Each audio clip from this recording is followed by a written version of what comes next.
What's up, and welcome back to the Scripted Kingdom. My name is Pharaoh, and as you see by the motherfucking title, or maybe you saw by the motherfucking video yesterday, I just watched Pulp Fiction for the first time in its entirety by Mr. Quentin Tarantino, and bitch, I got thoughts on thoughts, actually, because this was a motherfucking movie, huh?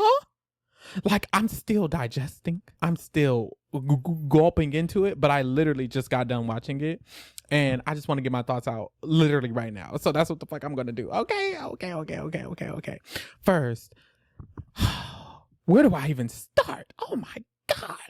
Let's actually talk about the way that the movie was segmented, because what he does in this movie is he segments it into multiple parts. And I remember watching The Hateful Eight. And The Hateful Eight had multiple parts in the movie too. So clearly this is just something that Quentin Tarantino likes to do. And I don't know, growing up watching movies that like had part one and it just flashed on the screen part one, and then we saw part one, or part two and it just flashed on the screen part two, and shit like that, I never really thought about it that much, and I never really thought about the effect it could have on the movie. But as you see on the wall, Moonlight is one of my favorite movies, and Moonlight does this very well, because in that movie you see the segment of this character, and we see him as a young boy, as, you know, a young adult, and then as an adult, and then it kind of gives you time in the movie to digest a full story for who he was in that moment in his life. And then what this movie kind of does with the parts is it gives you time to kind of digest a full story and kind of get a character's perspective. It really like correlates directly with character. And so we're following the three main characters, Butch, Vincent, and Jules, and each of their segments that was designated for them really gives them the like depth into who their character is, very much so. And I love the way that he uses it to create depth with the characters. Like, that was phenomenal. Really, really, really good. And I love the parts of the movie. A part of me was like, you know, as you're watching through it, you're like, okay, what's this? And then, okay, what's this? And the way that it ended up fully wrapping around to the very beginning of the movie, and the end of the movie wraps around to the beginning of the movie, it's like, I don't know, it's iconic as fuck. It's like what they did with Final Destination series. In the Final Destination series, Final Destination 5 wraps around to 1, but it's like he did that within the same movie. And it's like, that shit is actually fucking lit as fuck. Like, he ate that shit the fuck up. 10 out of 10 on the structuring of the movie. I fucking loved that shit. I also really, really liked how he took his time with the scenes. Like, this is a 2-hour and 30-minute movie, and this is an independent film, one of his first films. I don't know that, but it's an independent film, and of the films I know from him, this is one of the first ones he released. And it's like, he took a risk of like having it be 2 hours and 30 minutes and having it like every scene is fleshed out and it takes its time, and he doesn't rush the scenes that he has with these people, and the scenes are fucking spectacular. Like, the scene where they're having to give Mia the fuck's that shit called? I had to put it in her. Adrenaline. When the scene where they're giving Mia the adrenaline, there's like a shot right after, and I remember in the reaction I was like, that's a cool ass shot. And it really is, because what he does is he puts all these characters in a room and he likes have them all a part of this scene, and it really like creates it just creates an environment that makes you feel so connected to the story that's being told. In that scene, it's like, it's Vincent, who was the main character of that section of the story. It's Mia, who's like the sub main character as well. And then there's these two random girls who are living with this drug dealer, Jimmy, I'm going to say is his name. And it's like, the drug dealer isn't super relevant. We saw him throughout the scene, but he wasn't super relevant. And then the two random girls are so random, but they all have like kind of a personality. Like, when he introduced the girls, he like gave them a scene of them kind of just talking about, what were they even talking about? Literally nothing. It like barely matters what they were talking about, but it's like the scene gave them like a characterness to them, and then the drug deal gave the drug dealer a characterness to them. And then when you see them all in that scene, it's like, damn, these are really real people. Like, they're just all here. Like, this is a drug dealer, these were two girls who was talking about that boy earlier on, and then this is Mia, and then this is Vincent. It like really, like, I don't know, throwing random people in the scene, which sounds so crazy. It's like, it's such a small environment. Only 5 people were in the room, but having 2 of the people be less important to the story and just connected to this one drug dealer who's also not that super relevant, it made the scene seem so much more real and natural, and it put you kind of way more in the moment. It was so interesting how he did that. And then the last scene with Samuel L. Jackson's character Jules, and he's like talking to Pumpkin. What the fuck is Pumpkin's name? I just heard it like 5 times. Rigo or Rigo, whatever. When he's talking to the nigga who's trying to hold up the restaurant, and he's like also talking to his wife, and his wife is standing above him pointing the gun at him, and she's pointing the gun at him, and she's trying to like, she's getting scared, so she's moving the gun around, and she's like moving it towards Vincent's character instead of Samuel L. Jackson's character. Samuel L. Jackson's like, are we good? Point the gun back at me. Are we good over here? And then he's telling the man in front of him, he's like, okay, we good. Tell your wife we're good. Like that scene, the whole entire scene, other than it being fucking hilarious, tens on that, it's also like super it like makes you involved. When he keeps telling the girl Honey Bunny, when he keeps telling her you need to pay more attention, are we good? It's like making the viewer pay more attention. Like he's drawing me into the story by putting them in this like wacky situation, but making it seem so serious at the same time, but also like making it like relieved. Like you're also relieved. It's like he puts you in a super important serious situation, like this robbery, and like Mia having a, what is it called when you have, I need to read more. Fuck. Mia having an overdose. Those 2 situations being so intense, but he adds so much comedic relief in those situations is what I noticed. Like there was a lot of comedic relief when Mia was having the overdose, and there was so much comedic relief while this heist is happening and Samuel L. Jackson is like trying to prevent it from happening. Jules is trying to prevent it from happening. So much comedic relief in those moments. And what it does is like, it brings the viewer in because the stakes are fucking high as hell. But then he like makes the viewer relaxed because he adds a lot of comedy in those moments. So the stakes are so high, so your blood pressure is raised, but then the comedy is there, so you're wanting to laugh, but you're also understanding that there's still stakes. It's like he adds so many layers onto those scenes, and it makes the movie, and I feel like it makes all of his movies, because he does this with a lot of his movies, it makes them so watchable and so like intriguing. I freaking love that of it all. But yeah, he kind of does that same, the entire movie kind of is that. There's so many points with high stakes, but then there's also so many points with comedy. And I feel like the way he weaves comedy into this movie really is so super impressive. And the actors, Jules, Samuel L. Jackson, John Travolta, they like kill the comedy, and the timing of the comedy is so amazing, and then the scenes he puts them in is so amazing. It's like he really makes it comfortable for the viewer, and he also makes it feel so natural that it makes it seem real. Like it honestly makes it seem so real because the comedy is so natural. So I literally love all of that. Another thing I noticed was like the camera angles he chose. He has a camera angle when they're doing the drug deal, and it's like literally the camera looks like it's fucking on the floor, leaned up against the wall, and it's pointed up at John Travolta, and you can barely see like John Travolta's like neck up, and that's all you see. And then you can see the drug dealer like walk past the camera and like open the drawer to get the drugs, but it's like such an awkward angle. Like it's John Travolta in the corner, and the rest of it is like the wall and then the dresser randomly. And it's like, it's so interesting because when you're watching, you don't really necessarily like notice that it's such an awkward camera angle. But when you take a step back and you like are looking at what's happening, you're like, damn, why are we on the ground looking up at him? But I feel like what that does is it brings the viewer in again. Like it really makes it feel real in a way.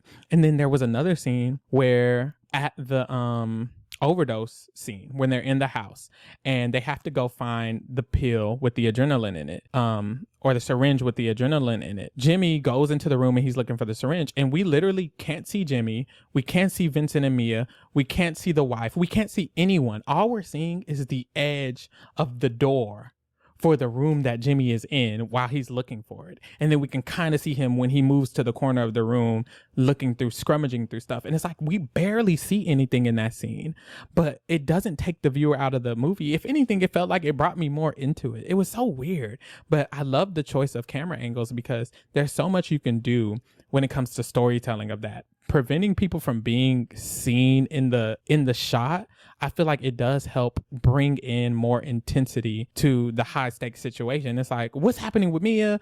What is Vincent doing? Why are you moving so slow? And then all we see is this for a second.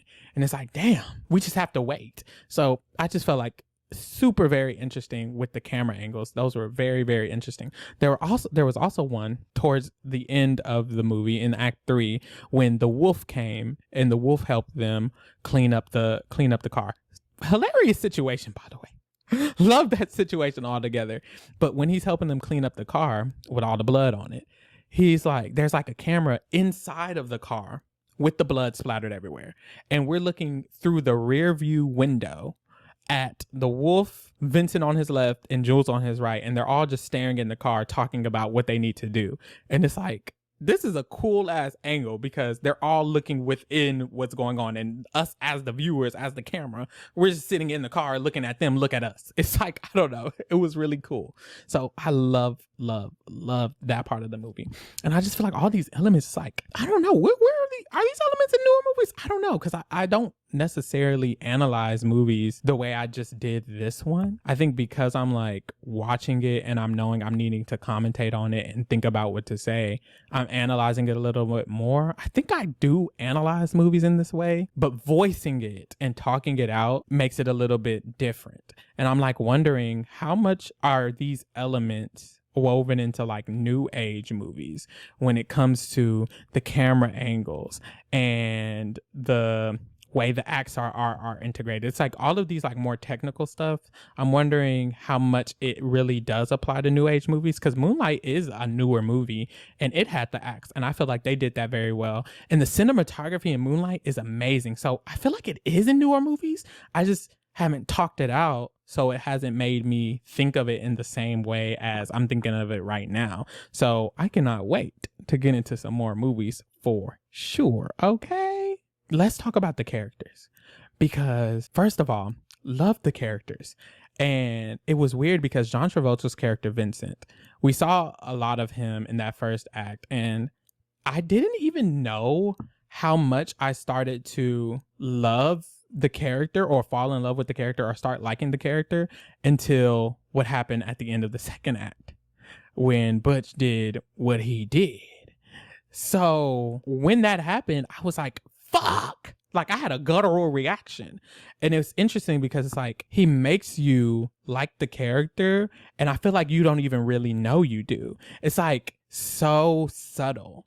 And all the dialogue throughout the movie, honestly, but I'm thinking about with Vincent and Mia, all that dialogue really like was so drawn out and it was so long, but it really helped me feel like Vincent was a real person, and it really helped me understand like his personality. So I was like comfortable with him. So by the time what had happened, I was like, damn, I wanted to see more of his story, honestly. And then kind of same with Butch's story. Like, I wanted to see more of that story. Like, I wanted to know where he was going to go. Why did he choose to do what he did? It is like, you can kind of get some of that from what they're saying. And honestly, probably doesn't matter where he's going to go. All that matters is that he is gone. And I see that. I don't necessarily need to know more, but I feel like the movie, and that's the thing, the movie doesn't make me want to know more. I feel like, honestly, weirdly content with what happened in the movie. It's just everything seemed almost like it edged me. Like Vincent's story, I wanted to see what's going to happen from everything that happened tonight. What was going to be the results from him going on that date and fucking up? And it's like by the end of that act, they agree not to say anything. And it's like, that's probably just it. They agreed not to say anything and they move forward. But it's like, it felt like something more was going to happen.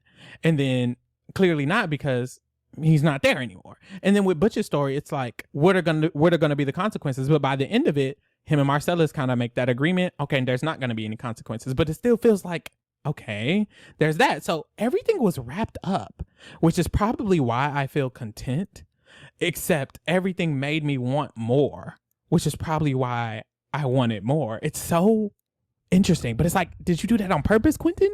And it's like, he probably did. That's actually elite as hell.